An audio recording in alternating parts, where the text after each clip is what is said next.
Welcome to the Trying to Be Better podcast with Joel and Steve.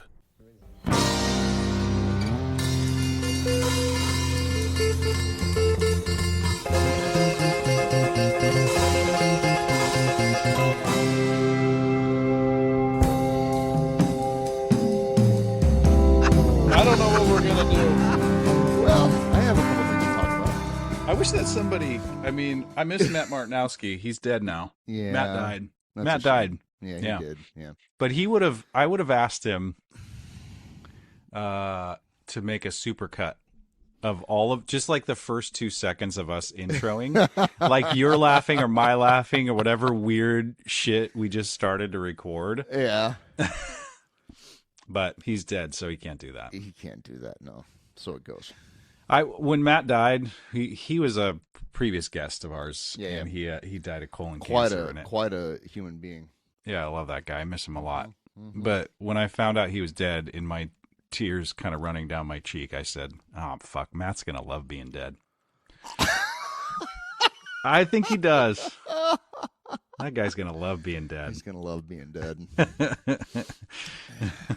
Anyway, so welcome to the podcast. Yeah, right.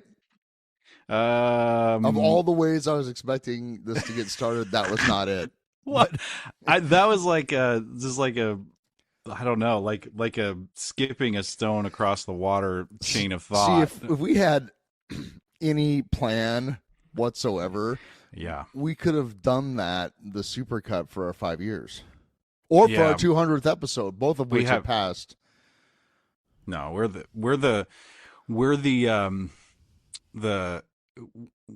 the National Mall celebration. You know, like that's how we Come do it. on. It's not that bad. It's not that bad. It's not that bad. That was bad. That was bad. Yeah. Jesus. But I think if we plan, but you know this, like if we plan too much, we'd ruin it. Oh, definitely. You know what I mean? Yeah. So it's like it's better to Stumble along and occasionally yeah, it's do better this. to just plug in and go. Last night we have a new fan. Oh, shout out to Slacker Dave Raby, I think is how you say his last name. Slacker Dave. Slacker Dave. Yep. He has a new podcast. It's been going on for a couple of months now called Slacker Dave Loves Nebraska. Oh, And it's really fantastic. It's on YouTube. Okay. Highly recommend. Dave is an interesting dude in his own right, and then he just interviews cool people from Nebraska. mm-hmm.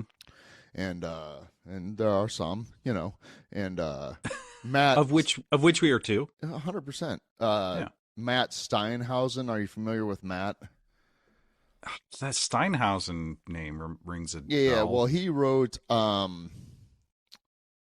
I know his name from this unauthorized Lincoln biography book. Okay. It's really good. And then Matt is just he's a historian and kind of a lunatic, and it's just really interesting. And so Matt pops in frequently on Dave's podcast. But I met Dave at the Zoo Bar because he tends bar there sometimes, and then when he has a show on KZUM, and I've been listening to his podcast a little bit, and then I ran into him at one of the Stransky Park Thursday night to-dos. Mm-hmm. And he was there, with the KZUM booth. So I just said, "Hey, man, I love your podcast." And we started chatting. And so he listens to us now. Oh, my God. I saw him last night, and he's like, "Where's the podcast?" Oh, I'm like, "It's coming, man. It's coming, I think." we're on summer hours. Yeah. Yeah. Sorry, man. Eternal, forever summer. Yeah. But anyway, Yeah. Dave's super interesting. He plays in that Leaves Brown group I've talked about. Yeah. Yeah. So, yeah, he's just a. Well, we he's should neat do guy. we should have him on. if That's he's a great down. idea. That would love to do that. Kirsten was like, "Why don't you guys do guests anymore?" And I was like, "Well, Have you seen us? have you How are know we- me? How are we? Hi, gonna, I'm Joel. I'm Joel Ager. Nice to Yeah. meet you, Kirsten. How are we gonna?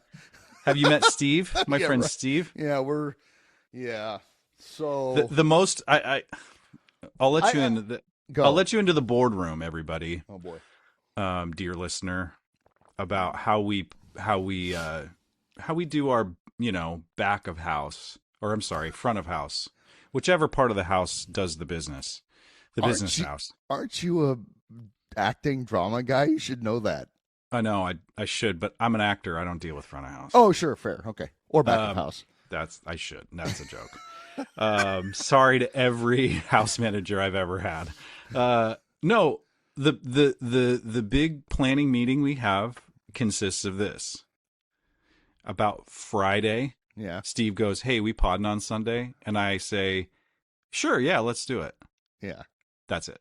Yeah. And then I get a link Sunday morning. Yeah. So that's how that works. Uh-huh. So in order to bring on a guest, it's just a Herculean amount of effort. It really is. At one point, I have a spreadsheet of our past guests and like when they were on, and I haven't looked at it in probably a year. Well, we haven't had a guest since Colin and you and I did that bike ride. Is that right? I think that's Colin the our last guest. I think so. Because before that, it was Cole. Yeah. From Wormwood. Yeah. So if there's another podcaster, I'll check his podcast. Well, Dave actually, check out, just get on YouTube and put Slacker Dave Loves Nebraska. He's got a theme song and everything. It's original. Oh, wow. Yeah, it's really fantastic, actually. Written by Basil McJagger, who's Lincoln, Omaha alum. I think he's in Austin now. In fact, he is in Austin. Anyway, whatever. Dave actually mentioned, he's like, because I mentioned it, I mentioned the Always Chillin' guys, friends and long time ago past guests. Yeah, we had, yeah. I think they've pivoted a little bit to more of just a sports commentary. Yeah, that tracks for them, though, because they're really tuned into that whole world. But I mentioned them to Dave, and he's like, "We should have a Lincoln podcast symposium thing." Oh, and I'm like, "You're aiming high there, man." You use words like symposium. I might have to put on a collared shirt. Maybe I use that word, but like a get together. Oh, a hang. A hang. Yeah. Okay. Yeah, that may be a more accurate term. I could hang. I don't know about a symposium, but I could hang. I mean, I do have a collared shirt. Yeah, I actually bought some collared shirts recently. Collared shirts. I've been having to work on my enunciation more again since I have to enunciate on stage. Yeah. How's that going? Pretty good. It's okay. I felt I have had a couple like I'm not like the other.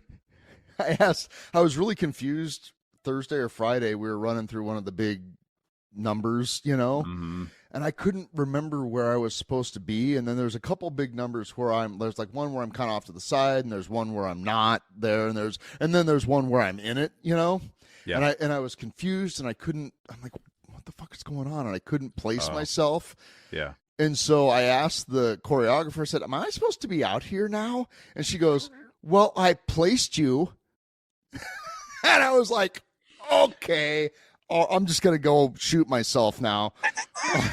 Well, I have a diagram of you being in this scene. Yes. So you should figure it out. What would have been helpful note is if she would have said, "Yes, you're on stage right, number 6, third row back." Yeah. That would have been helpful. That's a note from me to the universe. Okay. I was like, you can give choreographers notes at your own peril. Right. I already am aware of that. Okay. She's not playing. You know. Good. Yeah. No, they normally don't. No. I mean, she literally just said, "I placed you." Oh, I placed you. And I was like, message received. Yes, 100%. Like, I'm just gonna go to where I think my place is and hope that nobody yells at me again. I feel that though. Like, I mean, the shit that I direct is not super complicated. I don't do complicated stage blocking. I mean, come on. There are people that do that, and I have the utmost respect for that amount of like diagramming and stuff. I've got a colleague that does it all. He tracks it all. He color codes everybody's blocking. Like he does it preemptively before rehearsal, which I'm amazed by. I actually sat down with him at a coffee shop several years ago when he was doing it for a musical, and I was totally blown away. I'm like, I can't do all that. I do it very run and gun, as you know. Yes. But yeah, there's times where I'm like, because of the nature and how I do it, which is very different than a choreographer. I'm sure they've got it all figured out. But I'm like, hey, I'd say I tell actors right at the beginning, like, I don't write any of this down. So I write none of this down, and I make it up as I go along. I make no bones about that. But I tell a stage manager, if all you do is write down where people are moving, then you're doing a great job. Because there's been so many times where I'm like an actor, I'm like, yeah, I know we blocked this, and you should know this. You got to write it down, because asking me, I placed you. I know I did that sometime in the last 2 weeks. Did that. Yeah. Where I placed you is a little bit more of a gray area. Yeah, that's on you, buddy. I don't know. Well, I did. I leaned over to one of the, because I would say 9/10 of the cast are actual dancers. Yeah, right. Like they've been doing it since forever, their whole lives, you know. Yeah. And I leaned over to one of them. I said, "Hey, man, do you know where I'm supposed to be?"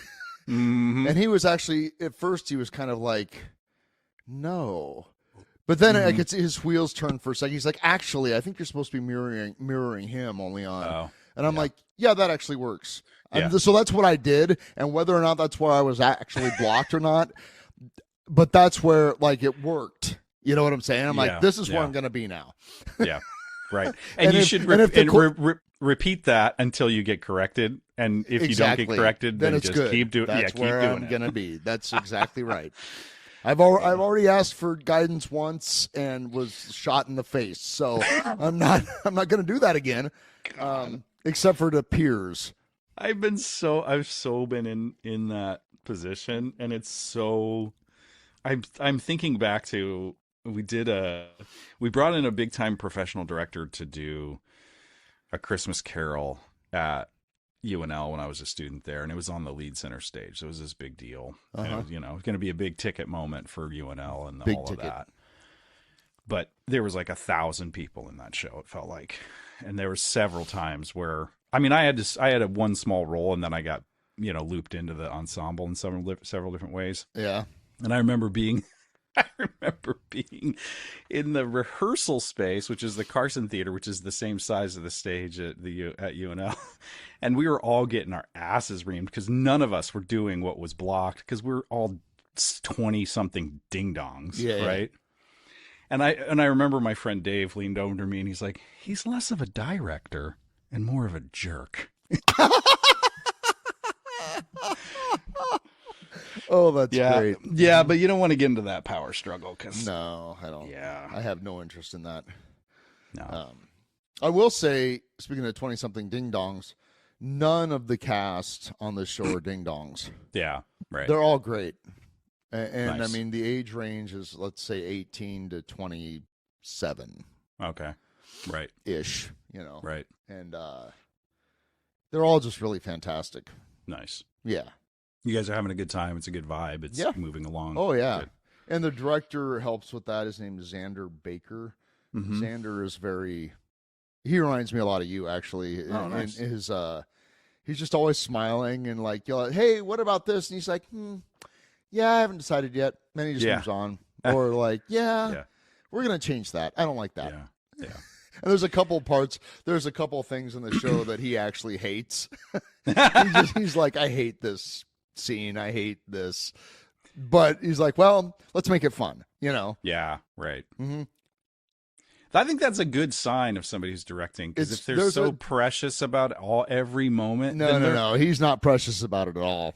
Good, because I've worked with directors that get that way, and it's like they're inevitably, in directing anything, there's going to be those moments where I hate this and I'm going to fix this later. I have zero time to fix that thing right now, so I'm going to let it stay shitty for now. But anybody that doubles down on, it's perfect, it's every moment of the process, something's off, right? Because I think of it like a big funnel. Like you just kind of whittle it down to where it's supposed to be, and so many things are just like, I don't like that, but I can't fix it right now. I gotta move on. Well, this is like core script things, like plot elements. I'm not talking about like people on stage. I mean, like not his choices, like the writers. Yeah. Like he's like, I hate that. Oh, and there's a couple Like there's one song that he doesn't. He's like, I hate that song. And but there's you got to come see it because there's just a couple moments where he's made it really great. Yeah. You know, like, oh my! Yeah. I looked up during one of them. Not no spoilers, but I was they were on stage doing one thing, and I was just kind of looking at my script. I wasn't really paying attention, and then I looked up and just saw what was happening. I just bust out laughing. Oh my god, that's amazing! Nice. Yeah, it's well, great. that's how he's putting his fingerprints on it. But Yeah, like, yeah. I hate that, and I'm gonna make it into something that I can live with or that I love. Yeah. And that's exactly it. Yeah, it's a lot of fun. God, I really do. I should actually research this, and if not, I should team up with a, I don't know, biology professor or something. But putting the Doc Brown brain nodes on a director, especially like during Tech Week, just to count, just to like, get a baseline and then do that during Tech Week and just see the brain activity. Like That's interesting. the amount of it's exhausting. Just the amount of decisions that need to be made. It's a lot. Yeah, what should I expect during Tech Week? Hurry up and wait. Here's a word of advice as a performer who may not be super experienced.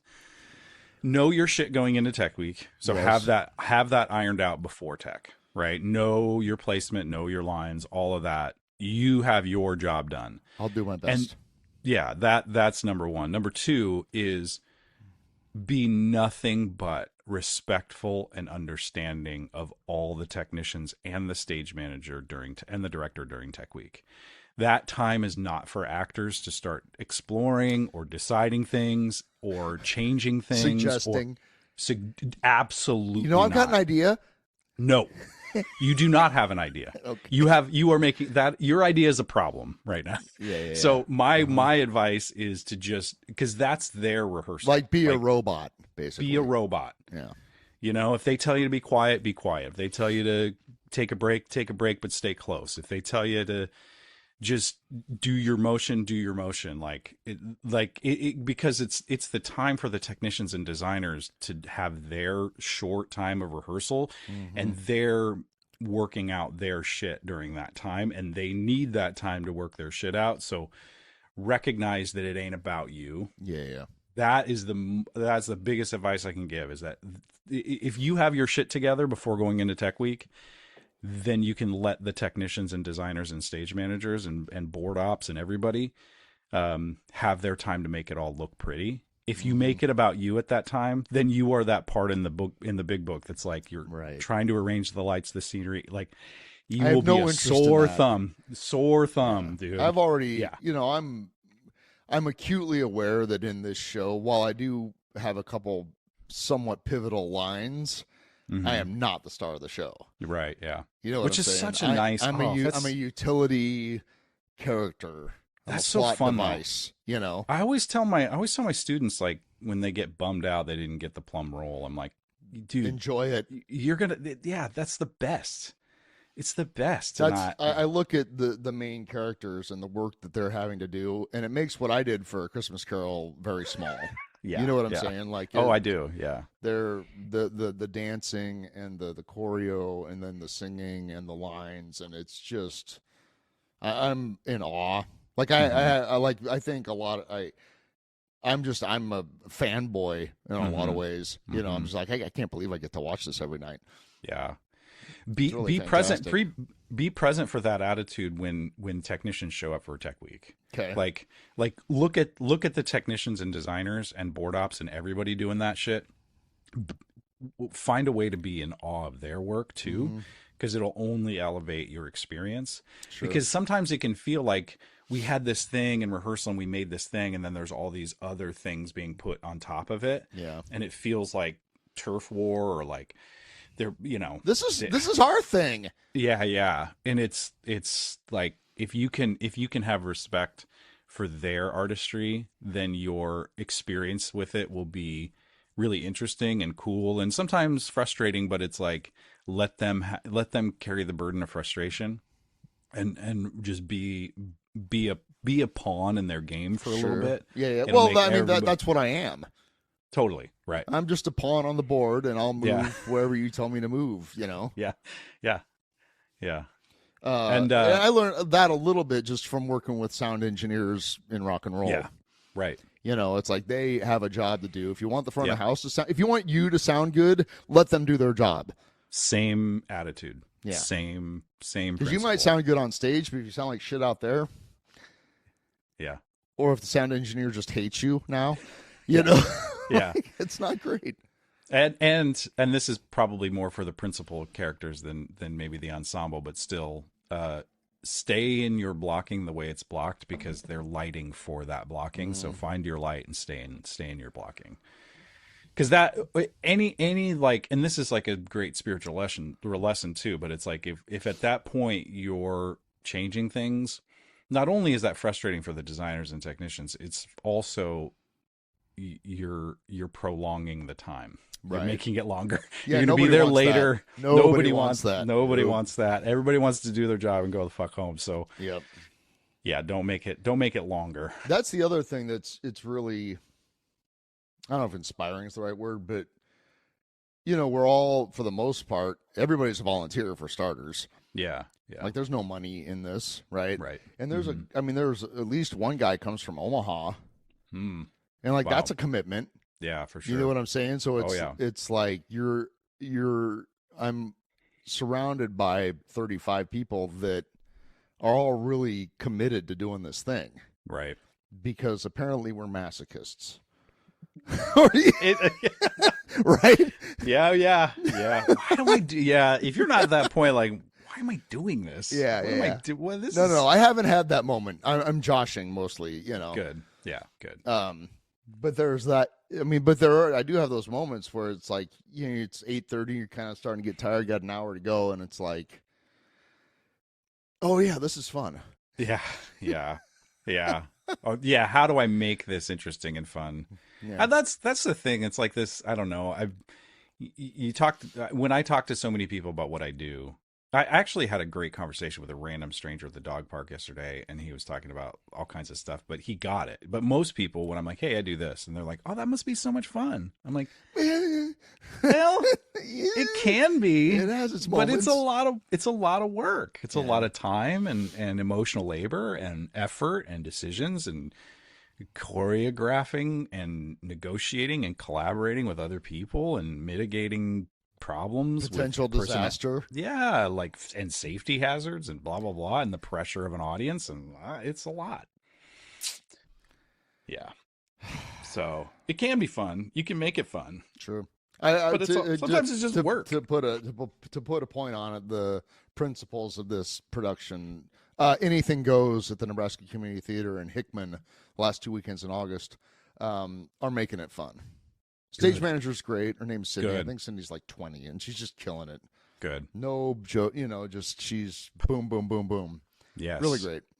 That is, you know, the unsung hero of a successful production, in my opinion. Is a good stage manager. Mm-hmm. From soup to nuts, right? Yep. If they are on top of it, everybody feels taken care of. Things are moving along. Mm-hmm.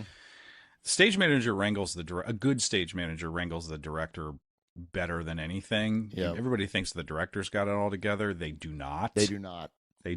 I know you. They do not have anything together. Especially the stage manager is like radar on MASH. Totally. Yeah.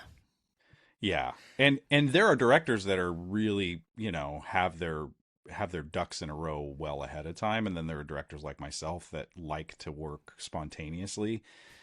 That frustrates a good stage manager more than anything. I'm sure. But a good stage manager can roll with it and like make it work. And also a good stage manager will know what the director needs about 10 seconds before the director's light bulb goes on. Yeah. Yeah, I'm already on it.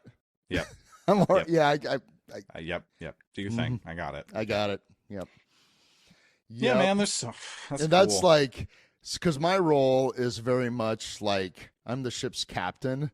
Mm-hmm. Back to MASH analogy, like I'm pretty Henry Blake-ish for those of you that, you know, like I got my fishing cap. I'm kind of clueless, but I am in charge, right? And the poor purser, who's like the assistant captain, he's much aggrieved. Yes. Because he has to deal with me and everything. Like he's the one that's actually running the ship, and I'm just kind of bumbling around issuing orders, you know? Yeah. I relate to that. It's a lot energy. of fun, actually. It's, I'm really glad. I will say, and this is not to disparage the work we did in A Christmas Carol, because having some time away from it, I realized that was really, it was cool and special on a lot of levels. I agree. Yes. But I'm glad that, excuse me, I'm glad that you have gotten to have an experience of a little more organized. A little rehearsal. more. Yeah, a little more, just a little more organized, and a little more considered, and a little more, quote unquote, professional. A little less building the plane as we're flying it. Yeah. Barely avoiding the mountains. Yeah.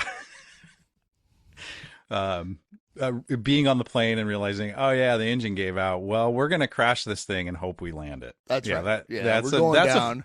Didn't we go down last week? Yeah, we're going down again. Yeah.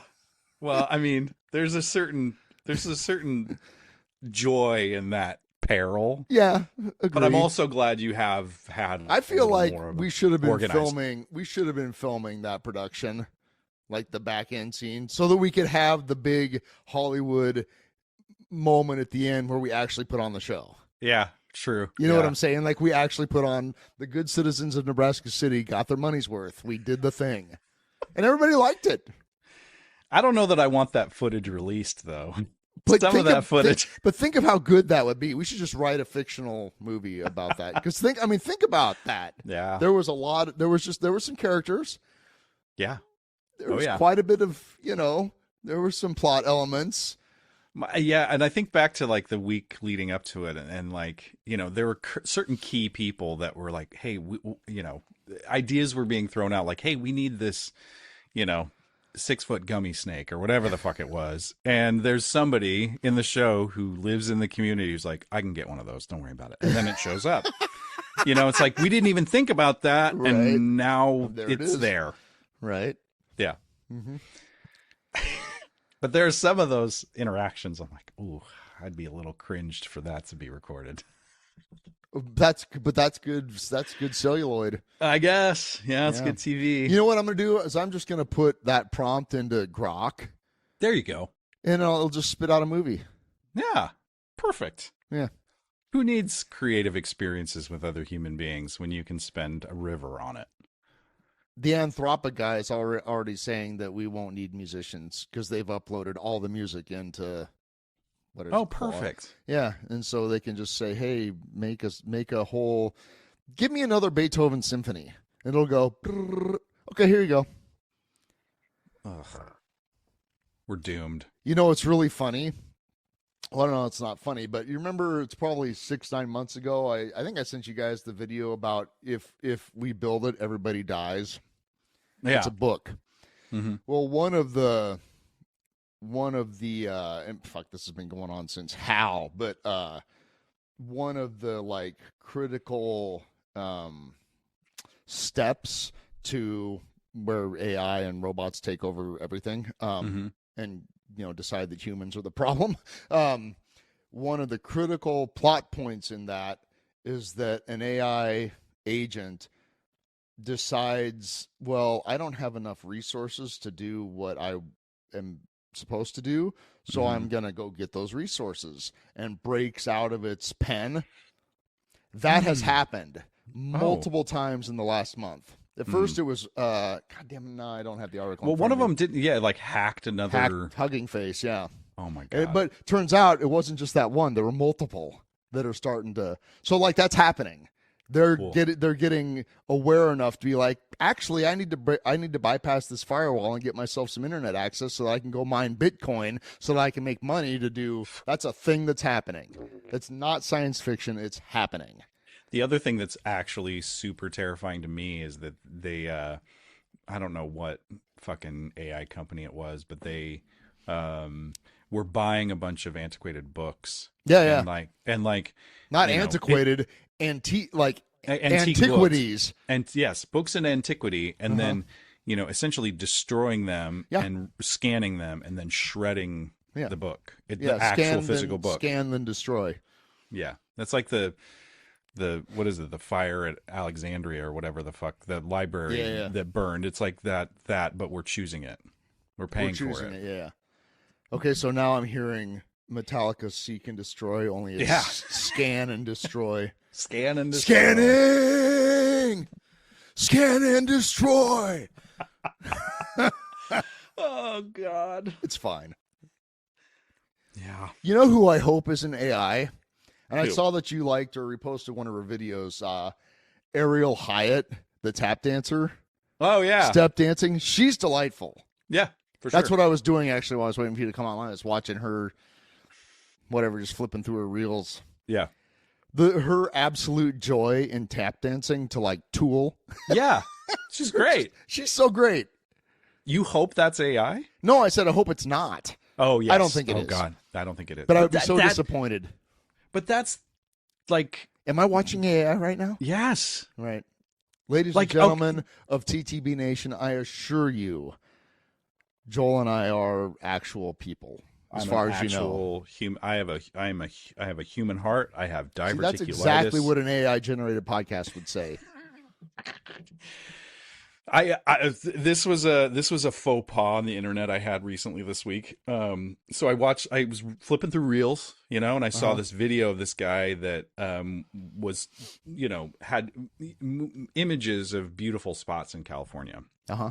And he may have put a bunch of filters on it that made it look prettier than it actually was. But I thought it was AI.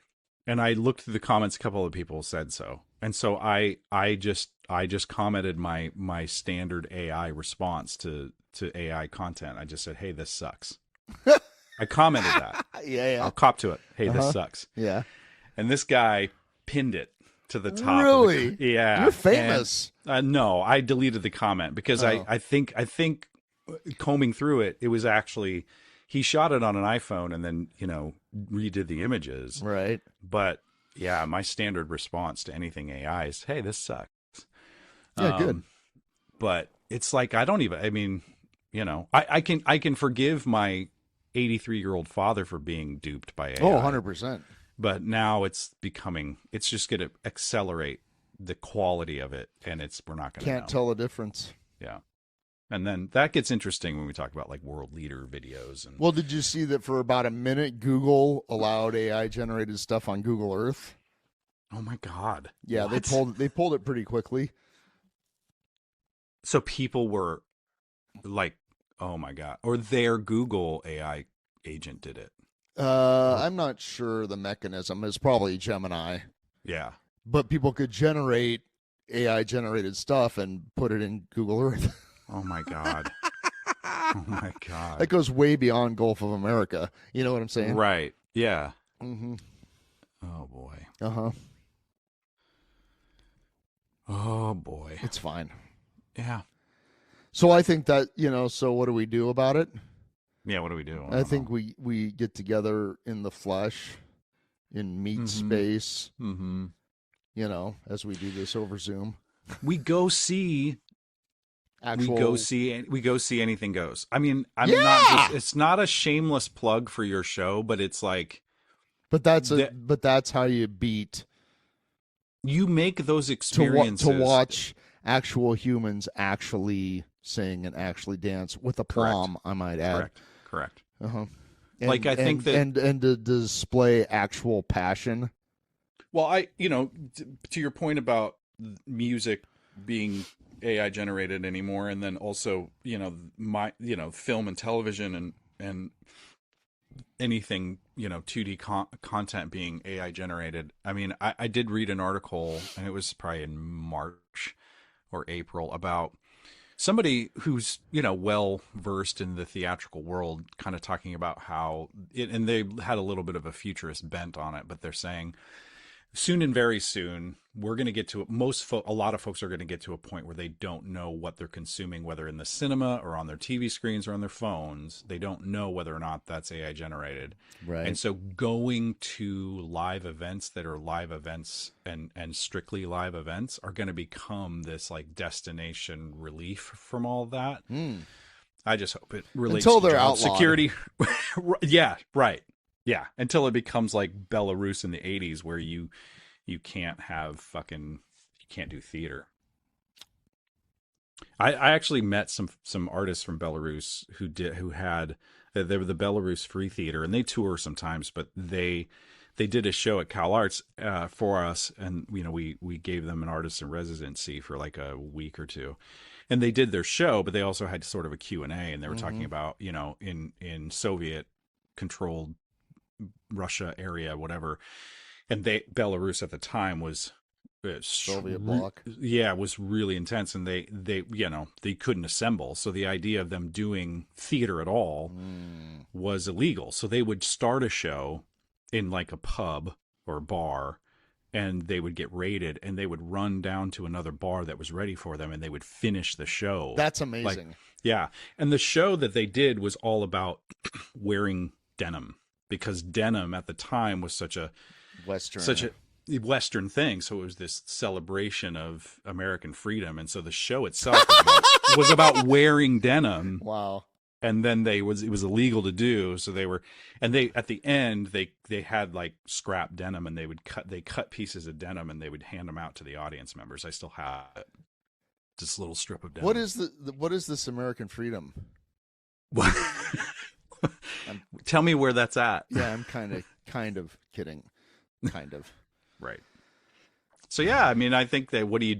You seek out those moments of true human connection. So I had one of those last night. Actually. Tell me more. I went to Jerry Garcia's birthday bash at the Zoo Bar. Yeah, I saw the video of that. It was absolutely just entirely delightful. Nice. Mm-hmm. Yeah. The band played great. What was the band? Great. Just a Dire Wolves Quartet. It was Mark Leaker, Bill Salmon on bass, Blake Byerman on guitar and pedal steel guitar, and Casey Hodgkins, I think his last name is, on drums. Mm-hmm. And yeah, they were great. Blake, the pedal steel guitar, just keep that coming. Yeah. Keep it right. And he did a really nice job of kind of, he took some solos, but he also filled in, mm-hmm. took the keyboard slot kind of thing. And Blake's musical sensibility is infallible. Mm-hmm. He's so good. Just very tasteful and thoughtful, and perfect compliment to Mark Leaker, Right. So on. yeah, it was really, and just the Zoo Bar was packed from 5 to 8, just packed. Nice. Yeah, and it was a real good time. Nice. And nice. Just connecting with people and reconnecting with people and dancing. Yeah, and we're like and all dancing. It's like it was a community thing. It felt really like we were all in it together, Yeah. And it was genuinely joyful. It was fantastic. That's good, man. Mm-hmm. Yeah, it was really entirely delightful. I had a dire thought of a younger generation going to like an AI generated version of a Dead show. Oh, that's going to happen. I know. That'll happen. Right? Mm-hmm. That's good. Yeah. Ghosts. Yeah. We've said it. We'll say it again. Mm-hmm. Go see live shit. And I think that, I don't know. I don't want it to be like a soapbox thing, but I'm going to try to. He's getting on the soapbox, ladies and gentlemen. I know, but I'm thinking about this semester, and I'm thinking about the assignments that I have. Oh, geez. Mm-hmm. My script analysis. I mean, there's like such a tempting. I mean, if I were 18, 19, 20-year-old student and that tool was available and I was not as aware as I am now about the benefits of actually, forcing your brain to think critically about a piece of theater or piece of dramatic literature, be so easy to be like, I just want to get the grade. I just want to fart this out. I'm going to put this in ChatGPT and have them analyze it. So it's like there's this, and like script analysis is so key to being an artist in the theater in so many different ways, and it's a benefit to an education anyway. So I'm trying to think of ways to not be a total fucking prick about it, but also like encourage students to just like, hey, I know this is challenging. I'm not going to adapt my assignments for this, but if you choose to do it and engage with it critically using the brain that you have, the benefits will outweigh the ease with which you could fart this out. Short-term discomfort for long-term gain. Yeah, totally. Mm-hmm. But I'm like, I want to just like. So you're just going to throw it out there like, look, AI if you want. Well, I'm not going to say it that way. I'm not going to be like, yeah, you can use AI if you want to, because then it's like, ding, that's what I'll do. I'll get the grade. I'll be like, I'm going to be an example. I'm going to be an old head here and say it's really important for you guys to actually do this. And if you don't, you're signing yourself up. You're only cheating yourself. Well, yeah, you are. You're signing yourself up for your own stupidity. If you want to do that, then great. But I mean, that's maybe the only, because I could rack my brain. I should start now. If I'm going to adapt all my assignments to try to be AI proof now, I need to start doing that now. Do I want to do that now? Do I want to change everything, or do I stick to my guns and say this is important? And if you guys find me in any way relevant or useful, or as a mentor or an example in your life, let me just say this as a human being right now. This is important for your brain to wrap your mind around. And I will be graceful to your brain's mistakes. I will not be graceful to your AI perfection. That's legit. That's how I feel. And I feel like institutionally I talked to a professor at UNL recently, and she was like, yeah, I don't know how to like play the whack-a-mole game of trying to prevent AI from, the students using it. We have a mutual friend that stopped teaching because of it. Totally. Like, totally. I'm not going to fight this fight. I'm out. Yeah. I'm just going to go make money. Yeah. Right. Yeah. I tried. I don't care anymore. What's really challenging is that, and I'm going to be super general here, when I know top professors in English departments that are the biggest champions of using AI, I'm just like, are you fucking kidding me? Are you fucking kidding me? You're the English department. See, get with the times, man. It's all AI, it's all AI these days. Perhaps you could use a refresher course. No. See, man, you're putting yourself out for obsolescence. Yeah, the one thing I do find solace in is that, acting classes, you can't, it does not help you. AI does not help you. You have to learn your lines. True. You have to act. You have to kind of engage with the human experience. AI will not help you on stage. Not at all. Nope. That's real. And it may, like, I did do a workshop at USITT in Long Beach my colleague did, and he told me all about it. But he, like, they use like AI logistically for large touring houses for load in and load out, and how they organize that. I'm like, okay, that does help them. Yeah, that's a logistical tool. Yes, and I have opinions, but whatever, it helps. But like, AI is not going to help you learn your blocking. No, it will not. Can confirm. I'm not sure anything can help my blocking at this point, but I know AI definitely won't. But so thinking back to like the advantages for bar owners of hiring a rock and roll band with like 5 people in it, or hiring one DJ. Yeah. The bar owner is going to go with the DJ every time. Yeah. Just from a dollars and cents point, you pay, instead of having to pay a band whatever $200 a person, you pay one guy $200. Mm-hmm. Your sound engineers, like, you plug in there and that's it, right? Yeah. Like, rather than dealing with the herding cats of a rock and roll band, opinionated cats, in various stages of sobriety or lack thereof. It's just like, nobody needs this hassle. Yeah. So think about, you get to a point where with advanced projection technology and AI generated content, you could just write a play and broadcast it and not have to deal with any people. Yeah. Not have to deal with any of that. And the director would just be like, yeah, I want her hair to be a little bit parted more. Yeah, like that. And then if we could get her, I know I want a little bit more wistful in that expression. Yeah, great. And then play. Right. Yeah, I think that, it's always going to be 3D projection technology and like. Sure. Like augmented, VR shit. Yeah, you may have that. But I think that it's going to hit an uncanny valley of recognizing that it's not human. I think that even if you go all the way down that rabbit hole, the human is gonna know on some level that's not actually human, and it's gonna hit this. Okay, Mr. Matrix man. Well, I mean, but Cypher with the piece of meat. I know this isn't real. But it's delicious. Yeah, and I think that you're gonna tell me a lie, and I'll swear it's true.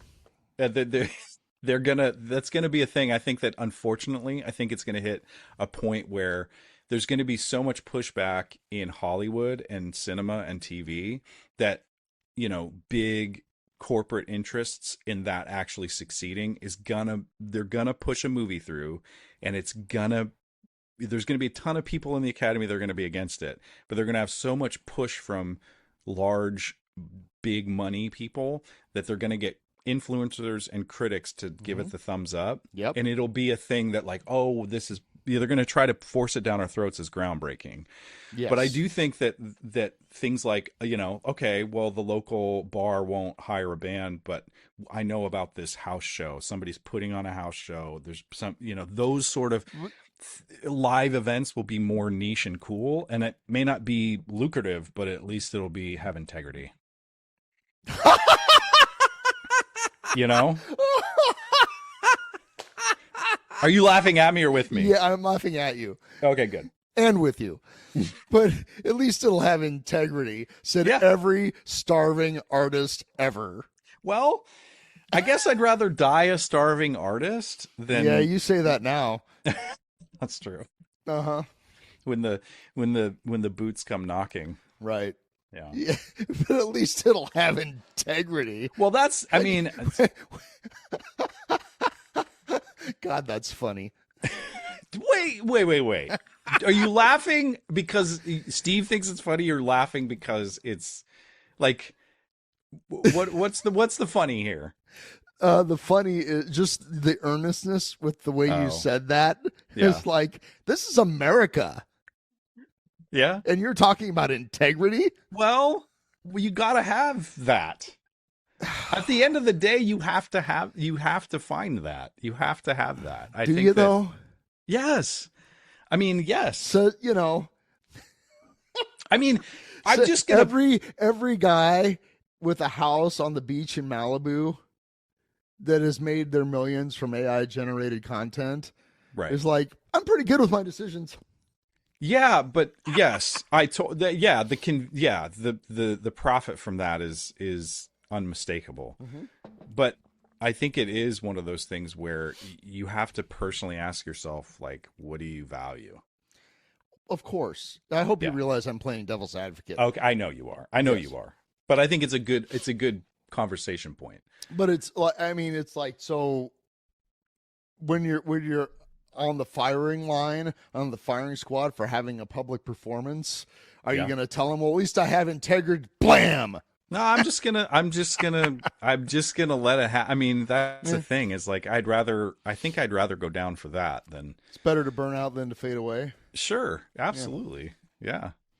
I think I'd rather go down for that than cash those checks and be miserable and know that I, ruined everything. See, I think I could cash the checks. Could you? Ultimately, yeah, I think I probably could. Yeah. Okay. I'm pretty used to being miserable because of my own decisions. Fair enough. You know what I'm saying? Fair enough. Uh-huh. Fair enough. And if you want to throw a few million bucks on that.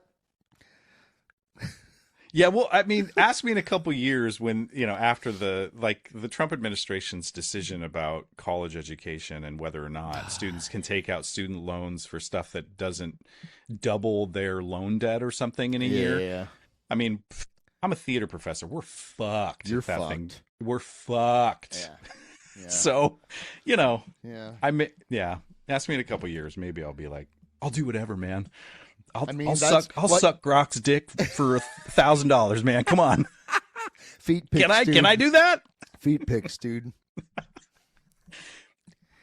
AI generated feet pics are going to become a real niche, man. Be like, ooh, that one's got 6 toes. Fuck yeah. I at rehearsal the other night, there's a dance step that I'm struggling with. Mm-hmm. So I asked one of the dance caps, like, hey, can I just video your feet doing that? Oh boy. Yeah. And the room was like, I'll give you $1,000. You know? I charge for that shit, man. Yeah, pretty much. She kind of looked I'm an at actor. me, and I looked at her like, I know, feedpics.com. I get it, but I really it's a learning tool. And she had shoes on, you know. Some people are into that, man. No comment. Can I just video your feet? Yeah. Absolutely not. Yeah, no, she was game. It's pretty great. For educational purposes only. That's right. Yeah. Mm-hmm. Oh, boy. Yeah. But you know what I'm saying? Yeah, I do. At least we'll have integrity. At least we'll have integrity. As you're eating cat food. Right. My rations. Uh-huh. It just reminds me of like I'm watching this show. Have you watched do you have Apple TV? Do you have that? Yeah, Silo. Have you watched Silo? I have not. Oh boy. That's a good one. I'm slowly chewing through Severance. Oh yeah, that's in line with Silo on a different level, but okay. Yeah. I didn't finish Pluribus with There's only one season of Pluribus though. I haven't. I made it about halfway into that. I think it's pretty good. It's pretty good. It's interesting. It's a nice thought experiment. Mm-hmm. Silo's pretty interesting too, and then there's it's on its third season now, so you can really binge. I don't have time for that. That's true. Literally, I just don't have. Yeah. When I'm in a rehearsal process, I don't have. I have zero time for Hickman. Like 5 nights a week. Yeah, and when you get off rehearsal, it's like I don't even want to read. I can't even. I watch like 10 minutes of YouTube and fall asleep. Yeah. That's fair. Yeah. Well, once you come out of the rehearsal fog, Silo, I recommend. I don't want to. You should. Okay. You should read Dune though. I know. I actually I just had that thought. Like I need to read Dune. I listened to the most recent version of the audio book, the first book I listened to. Yeah, is it good? It's great. It's great. That's how I'll consume it is audiobook. Yeah. As far as like world building and cautionary tales and it's pretty cool. I really like it. I'm on the 4th book now. God Emperor of Dune. It got real weird. Let me just say, it gets really fucking weird. But it's a weird I've signed up for. I'm invested in the weird. I understand. I'm acquainted with that concept. Yeah. Mm-hmm. Yep. Well. Yeah, did we do it? I think we did it. I think we did it. That was a nice little conversation. It was a nice little conversation. I will be plug the show one more time so people Anything can Goes by Cole Porter at the Nebraska Communities Theater Playhouse in Hickman, Nebraska. Last 2 weekends in August. It's how do people get tickets? They go to they go to the Nebraska Community Theaters. If you just Google Anything Goes Hickman, it'll come up. Yep. Get your tickets now. The AI bot will give you the link. To the AI concierge. To the actual human performance, yes. It's delightful. It's going to be a lot of fun. It's delish. It's delightful. It's deluxe. Yeah, it's lovely. Yeah, it's a lot of fun. I highly recommend. And not just because I'm in it. Like, it's a delightful little anachronism, farce, kind of sexy, lots of really great dancing. It's just fun. Mm-hmm. Yeah. But you can't take videos of the feet. That's only for... That's only for staff. That's... For educational purposes only. Yeah. Leave your phones in your pockets, you weirdos. I'm going to go see a bunch of live theater this coming week. I'm very excited. Where are you going? I'm going to the Oregon Shakespeare Festival in Are you going to see Armando? I'm going to hang out all 4 days with Armando McLean. Hi, Armando. Joel's going to give you a hug from me by proxy. Yes, I will. Yeah, I'm going to see all kinds of shit. He's playing Oberon in Midsummer Night's Dream. I'm going to see Henry the Fourth Part 2, I think, and a bunch of other shit. I'm really excited. That's awesome. Yeah, I'm very When are you leaving? Wednesday morning. Uh-huh. So I get back. And this is in Sunday. Eugene? No, this is in Ashland. It's about 20 minutes south of Medford. Okay. Yep. Oregon Shakespeare. For my money, I think it's probably one of the best regional theaters in the country. So Amazing. I'm very excited. But That's great. I will be on exciting. a plane during our normal potting time next week. You hear that, Dave? You're going to have to wait. Sorry, Dave. Love Thanks you, for Dave. listening, Dave. Yeah. And shout out to Slacker Dave Loves Nebraska. Slacker Dave. Everybody check that pod out. It's great. Does he have? You said YouTube, but is he available elsewhere? It's just on YouTube because it's video. Oh, okay. Mm-hmm. Yeah, one of them recently, they were sitting at Lee's Chicken having lunch. Nice. Yeah. Onion straws and everything. Strings. Was the whatever organ playing in the background? No, it wasn't. But man, pity. Yeah. But anyway, yeah. Well, today's episode is brought to you by Lee's Chicken. Cholesterol and all, Lee's Chicken. And come for the chicken and then walk across the street for the soft serve. Yeah, the D&L Dairy Suite. There you go, D&L. Is that it? CNL. CNL. CNL Dairy Suite, yep. A&I. The A&I Dairy Suite. Yeah. All right, well. All right. Have a good summer. Have a great summer, man. It's been great. Yeah, later. Bye. Compass car is spinning.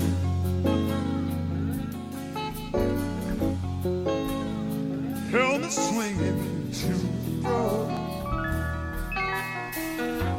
Ooh, where's the dark star? Ooh, where's the moon? Will I say been way too long, you can see.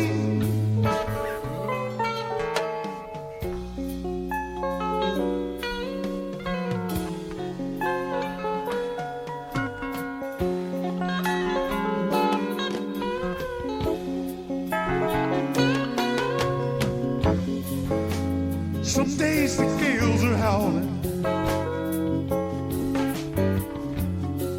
Some days the sea is still as glass. Ooh, reef the mainsail. Ooh, lash the mast. Will I sail out? We've been way too long, you can see. Now the shoreline's beckoning. Yeah, there's a price for being free.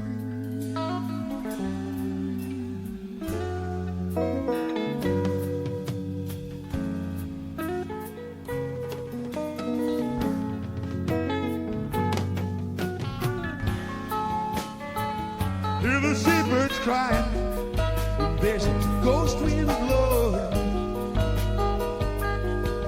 It's calling you to that misty silent sea. Till the chains of your dreams are broken.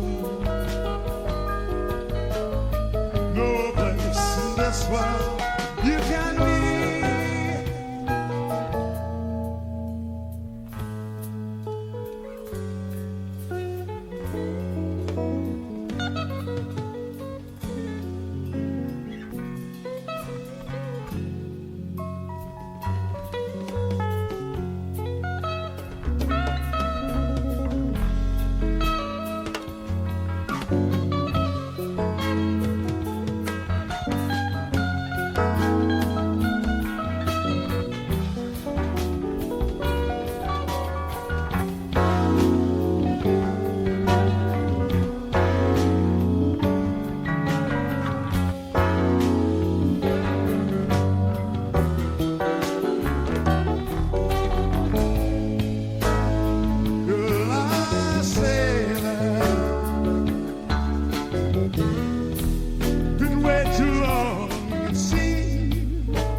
Yes, that's it.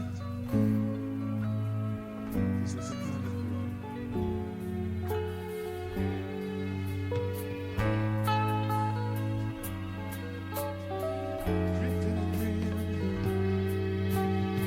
Sails are down in your anchors, round and round the compass steamers, drifting, just drifting. So the sun goes down in the fog lights, drifting and dreaming. Guess that's the kind of freedom.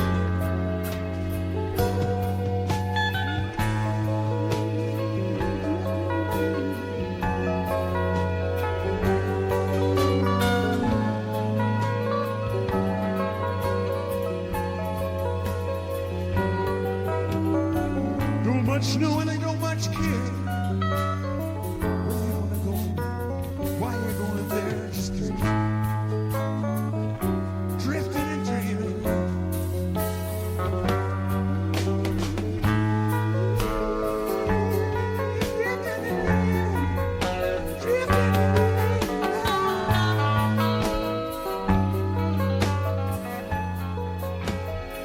This is a place you've never been.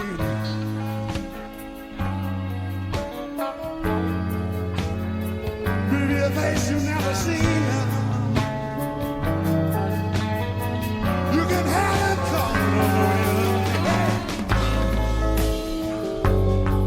drifting and dreaming.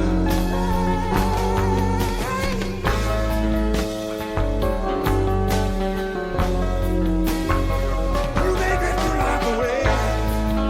Every day, every day, every day. It's okay. That's a chance to take in the price you paid. Well, that's just kind of freedom. You're going on a dream now. You're going on a feeling. Going on a feeling. Hey!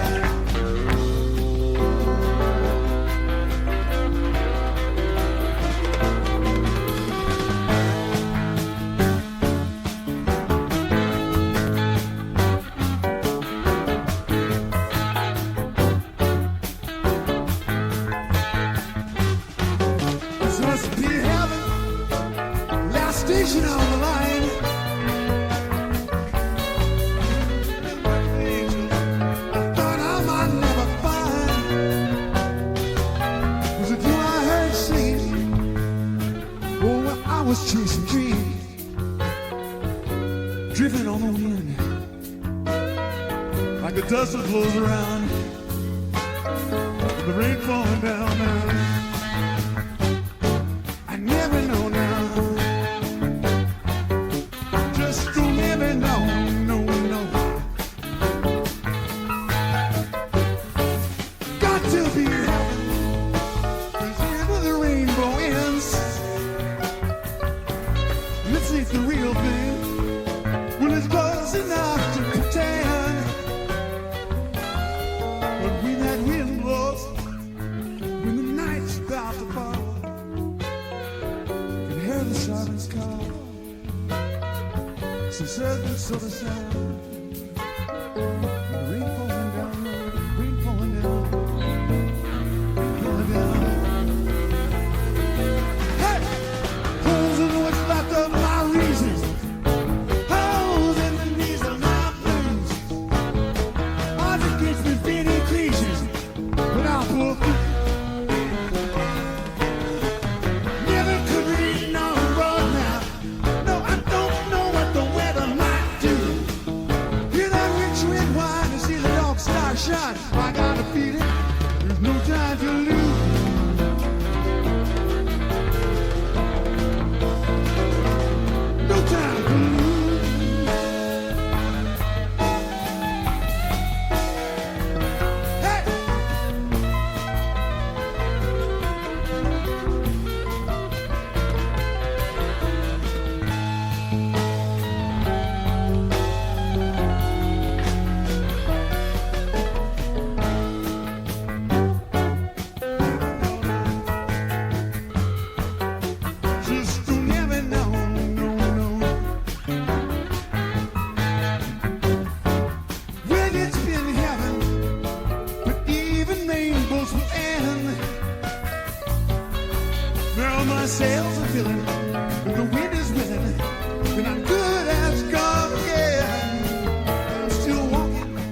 can dance. See the circumstance. Just excited and a chance. And the rain falling down, rain falling down, rain falling down, rain falling down, rain falling down, rain falling down.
Say it again. Sure don't know what I'm going for. But I'm gonna go for sure. Sure don't know what I'm going for. Just don't know it's hard to say. But I'm gonna go for sure. Something's gotta happen anyway. Sure don't know what I'm going for. Maybe gonna read now. I'm gonna go for sure. Maybe gonna feel it. Sure don't know what I'm going for. How about you now? I'm gonna go for sure. Just exactly what the fuck you gonna do now? Sure don't know.